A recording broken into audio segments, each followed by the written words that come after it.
ہر ایک شخص کو چکھنا ہے موت کو، پھر ہماری طرف تم لوٹائے جاؤ گے۔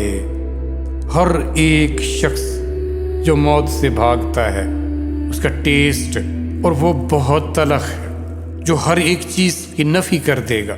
ناپسندیدہ عمل ہے وہ، کسی بھی ناپسندیدہ کسی بھی کڑوی چیز کو کوئی کیسے قبول کرتا ہے؟ مثال کے طور پر آپ دیکھیں کہ بعض ہمیں کڑوی دوائیاں یا تکلیف دہ پروسیس سے گزرنا پڑتا ہے، ہم یوں نہیں گزرتے، اس کے بعد کچھ نہ کچھ ہمیں ملنا ہوتا ہے، اس صحت کا ملنا ہوتا ہے یا اس آسانی کا ملنا ہوتا ہے، تو ہم وہ کڑوی چیز، بد ذائقہ چیز، ناپسندیدہ چیز کو قبول کر لیتے ہیں فار دا ٹائم بینگ، اس امید پر یا اس یقین پر کہ نیکسٹ بہتر ہونے والا ہے۔ کچھ ایسے سفر کرنے پڑ جاتے ہیں جو بڑی تنگی والے ہوتے ہیں، تکالیف والے ہوتے ہیں، لیکن ہمیں پتہ ہوتا ہے اس سفر کے بعد کچھ نہ کچھ ہمیں ملنا ہے، کسی اپنے سے ملاقات ہونی ہے، تو وہ ہم سفر بھی برداشت کر لیتے، وہ تنگی بھی برداشت کر لیتے۔ اس چیز کے ملنے کے بعد پھر ہمیں اس کی جو تنگی ہے، تکلیف ہے، وہ پھر یاد بھی نہیں رہتی۔ صحت کے مل جانے کے بعد وہ جو تکالیف سے گزرنے کا جو پروسیس عمل تھا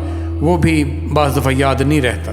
اتنی ناپسندیدہ چیز جس نے آپ کو اس دنیا کے سارے مزے، ساری راحتیں، سارے تعلق، سارے رشتے آپ سے الگ کر کے رکھ دیے، اس سے تو بھاگ جانا چاہیے، لیکن نہیں، اللہ نے ہمیں بتایا ہے، جو اس نے خوشخبری دی ہے وہ کمال ہے۔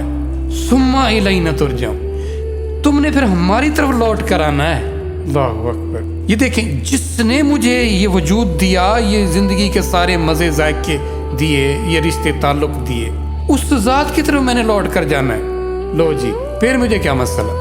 پھر تو مجھے کوئی مسئلہ نہیں ہونا چاہیے، لیکن اس سے تعلق ہوگا تو یہ تکلیف والی چیز قبول ہوگی، اور پھر اس کے لیے تیاری کریں گے۔ یہ نہیں ہے کہ پھر اسے بھاگتے پھرو۔ وہ علامہ اقبال نے بہت ہی خوبصورت بات کہی، تو نے پوچھی ہے امامت کی حقیقت مجھ سے، خدا تجھے میری طرح صاحب اسرار کرے۔ تو نے مجھ سے پوچھا ہے کہ کون ہے لیڈر، کون ہے رہنما کہ جس کے پیچھے مجھے چلنا چاہیے۔ تو جیسے اللہ نے مجھ پر یہ راز اور بھید کھول دیا ہے، تو اللہ تجھ پر بھی وہ راز اور بھید کھول دے۔ وہی ہے تیرے زمانے کا امام برحق، تو اس کے پیچھے چل، وہ تیرا لیڈر حق پر ہے، جو تجھے حاضر اور موجود سے بیزار کرے۔ یہ جو ادھر ادھر چیزیں بکھری پڑی ہیں نا، موجودات دنیا ہے، حاضر ہیں چیزیں، تجھے ان سے بیزار کر دے۔ موت کے آئینے میں دکھا کر رخ دوست، زندگی تیرے لیے اور بھی دشوار کرے۔